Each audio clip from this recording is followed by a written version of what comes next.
नमस्कार, मैं चित्रा शर्मा और आप देख रहे हैं CIB न्यूज। आज़ादी की गौरव पैदल यात्रा का आज दूदू विधानसभा क्षेत्र में अंतिम दिन रहा।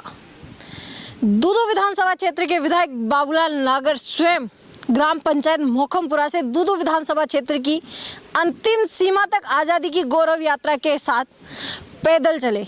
इस दौरान हमारे द्वारा आज़ादी की गौरव यात्रा को लेकर अखिल भारतीय कांग्रेस सेवा दल के राष्ट्रीय अध्यक्ष लालजी देसाई व दूदू विधानसभा क्षेत्र के विधायक बाबूलाल नागर से बात की गई। तो देखिए क्या कुछ कहना है उनका। सर, आज़ादी की गौरव यात्रा क्या संदेश देश में देगी? आज़ादी की गौरव यात्रा जो है देश में ये संदेश लेकर निकली है कि आजकल संघी सोच वाले सावरकर, गोलवलकर, श्यामा प्रसाद मुखर्जी और गॉडसे के वंशज देश में जो शासक बन के बैठे हुए हैं और उनकी सोच वाले लोग लगातार ये भ्रमणा पैदा करते हैं, भ्रांति पैदा करते हैं और ये कहते हैं कि आज़ादी भीख में मिली। वो फिल्म में नौटंकी करने वाले लोग जिनको आज़ादी के बारे में पता नहीं है वो कहते हैं कि आज़ादी भीख में मिली। हम ये लेकर निकल रहे हैं कि देश के कई लोगों ने, वो चाहे भगत सिंह, सुखदेव और राजगुरु हो, राजगुरु सेवा दल के हमारे राष्ट्रीय प्रशिक्षक थे, वो मंगल पांडे, चंद्रशेखर हो, वो तात्या टोपे, वो बिरसा मुंडा हो, झांसी की रानी लक्ष्मीबाई हो, या जलियांवाला बाग में कुर्बानी देने वाले लोग हो, या मानगढ़ और दडवाव के आदिवासी इलाके में 1200 आदिवासियों की निर्मम हत्या गोरों के जरिए हुई हो। इस देश के लिए कई लोगों ने जान कुर्बान की है, तब जाके देश आज़ाद हुआ है।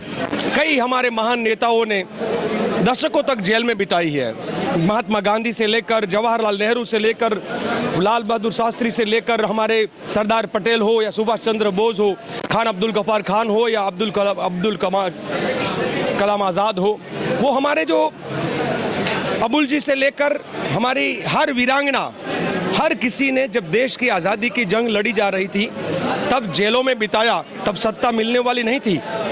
जब देश आज़ाद होता है उस समय पे देश को कंगालियत की हालत में अंग्रेज जो छोड़ के पूरा लूट के गए थे, देश में कुछ नहीं बचा था। तब जवाहरलाल नेहरू जी के प्रधानमंत्री बनते ही इस देश में पूरी एक नई सोच रखी गई, भारत के खोज का बात रखा गया। लाल बहादुर शास्त्री हो, इंदिरा जी हो या राजीव गांधी हो या मनमोहन सिंह जी हो, हर किसी ने इस देश के नवनिर्माण की नींव रखी और उसके पर कार्य किया।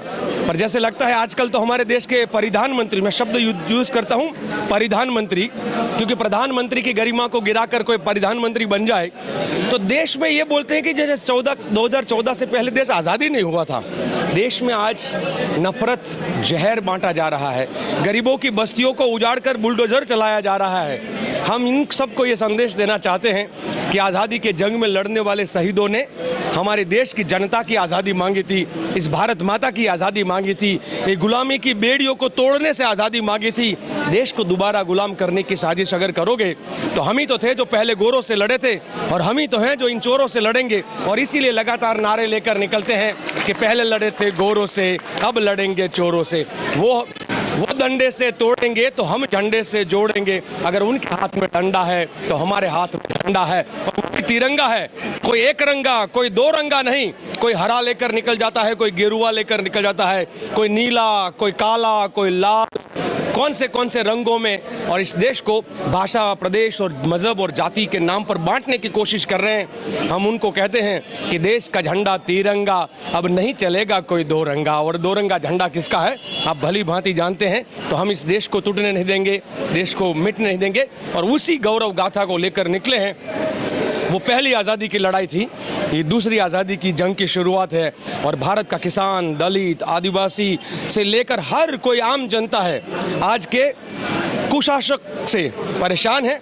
हमारे साथी तो नारा भी बोलते हैं कि ना राशन है ना शासन है, आज देश में दुशासन है। वो दुर्योधन और दुशासन गुजरात से निकलकर दिल्ली की गद्दी में हस्तिनापुर में जाके बैठे हुए हैं। अब फिर से एक और युधिष्ठिर की ज़रूरत है जो सत्य के लिए अड़ जाए, सत्य के लिए लड़ जाए।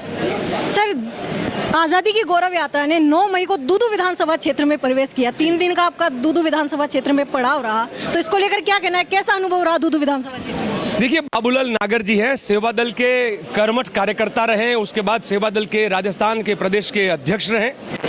वो सेवा दल को और कांग्रेस की जो विचारधारा है उसको भली भांति जानते हैं। वो जनता से जिस तरीके से जुड़े हुए हैं, मैं राजस्थान में, पूरी राजस्थान में आज हम लोग घूमते हुए यहाँ आ रहे हैं। मैंने जो 2-4 विधायक देखे कि जो जनता से लगता है कि उनमें और जनता में कोई अंतर नहीं है।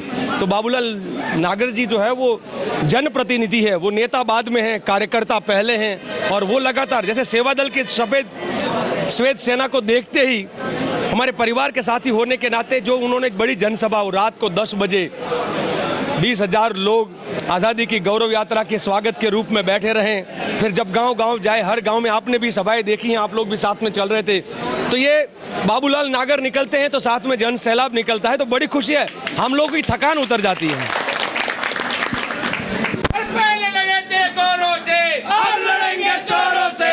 पहले लड़े थे गोरों से, अब लड़ेंगे चोरों से। सर, आजादी की गौरव यात्रा गुजरात से दिल्ली राजघाट तक जा रही है और 1200 किलोमीटर की दूरी तय कर रही है। वहीं अब सर, आजादी की गौरव यात्रा गुजरात से राजघाट दिल्ली तक जा रही है, 1200 किलोमीटर की दूरी तय कर रही है। वहीं लगभग 850 किलोमीटर की दूरी अब तक तय कर चुकी है। तो इसको लेकर क्या कहना है, क्या कहेंगे इनके जज्बे? हमारी देश की नेता सोनिया गांधी जी और हिंदुस्तान के हमारे लोकप्रिय नेता राहुल गांधी जी, आज उन्होंने पूरे देश को एक रास्ता दिखाया है। देश को गुलामी से आज़ादी में लाने के लिए हजारों लाखों ने बलिदान दिया है। कांग्रेस पार्टी ने एक बहुत लंबा संघर्ष किया है, तब इस मुल्क को आज़ादी मिली थी। आज देश की आज़ादी को खतरा है। जो बाबा साहब अम्बेडकर जी ने जो संविधान बनाया, उस संविधान पे आज खतरा है।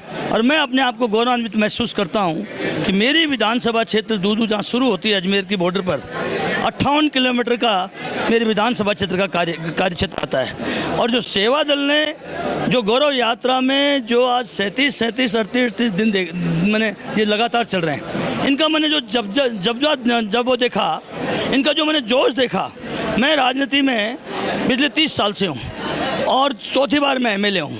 मैं आपको विश्वास से कह सकता हूँ, मैंने मेरे राजनीतिक जीवन में जो इस यात्रा में जो जोश खरोश मैंने इस यात्रियों में देखा है, मैंने जीवन में इतना जोश खरोश कहीं देखा नहीं है। मैंने कई यात्राओं में गया हूँ, मैं गुजरात में भी पहले यात्राओं में गया हूँ और अन्य देश में भी कई यात्राओं में गया हूँ, क्योंकि मैं सेवा दल का कार्यकर्ता था। मैं इस अवसर पर बधाई देना चाहता हूँ हमारे सोनिया गांधी, राहुल गांधी जी को, हमारे राष्ट्रीय अध्यक्ष लालजी देसाई जी को, इनके साथी प्रदेश जो इनके ऑल इंडिया के जो पदाधिकारी हैं, उन सबका मैं आभार प्रकट करता हूं। राजस्थान के जो हमारे नौजवान युवा अध्यक्ष हैं, हेम सिंह जी को भी धन्यवाद देता हूं। इन्होंने आज जो हमारे 3 दिन लगातार हमारे क्षेत्र को दिया, एक ताकत दी है हमारे विधानसभा क्षेत्र के लोगों को। आज ये सोचने के लिए यात्रा मजबूर कर रही है कि ये लोग 1200 से ज़्यादा किलोमीटर लंबी यात्रा, वो भी पैदल यात्रा, आज क्या कारण पड़ गया देश में कि आज कांग्रेस को पैदल यात्रा निकालनी पड़ रही है? क्योंकि देश से कांग्रेस शासन करने के लिए कभी पार्टी नहीं बनी है। कांग्रेस ने हमेशा सेवा का काम हाथ में लिया है। कांग्रेस की प्राथमिकता है आम आदमी, और जब सेवा का काम सरकारें ख़त्म कर दें और जब मेवा का काम शुरू कर दें, तब कांग्रेस के लोगों को इस आज़ादी को कायम रखने के लिए, इस संविधान को कायम रखने के लिए ये जो लंबी यात्रा 1200 से ज़्यादा किलोमीटर की रखी है, इसके लिए मैं धन्यवाद देना चाहूँगा। और मेरे सेवा दल के साथियों को कई वर्षों बाद, आज 21 साल बाद, मुझे जो सेवा दल का जो जज्बा था मेरे में, क्योंकि मैं सेवा दल का कार्यकर्ता रहा हूँ, मैं सेवा दल में ब्लॉक में सेंट्रल मंत्री रहा हूँ, जिले में मैं मंत्री रहा हूँ, मैं प्रदेश का संगठन मंत्री, संभागीय आयुक्त मंत्री रहा हूँ, प्रदेश का सेंट्रल मंत्री रहा हूँ, प्रदेश का मैं उपाध्यक्ष रहा हूँ, प्रदेश का कार्यकारी अध्यक्ष रहा हूँ और प्रदेश का अध्यक्ष रहा हूँ। मतलब लंबा समय 10-12 साल करीब मैंने जिले का अध्यक्ष भी रहा हूँ, करीब सेवा दल की सब पोस्टों पे काम किया है। और आज 21 साल बाद मुझे वापस सेवा दल की टोपी पहनकर मेरे जो भाई आए, मेरे जो साथी आए, आज इनका अभिनंदन करके मैं अपने आप को गौरवान्वित महसूस करता हूँ।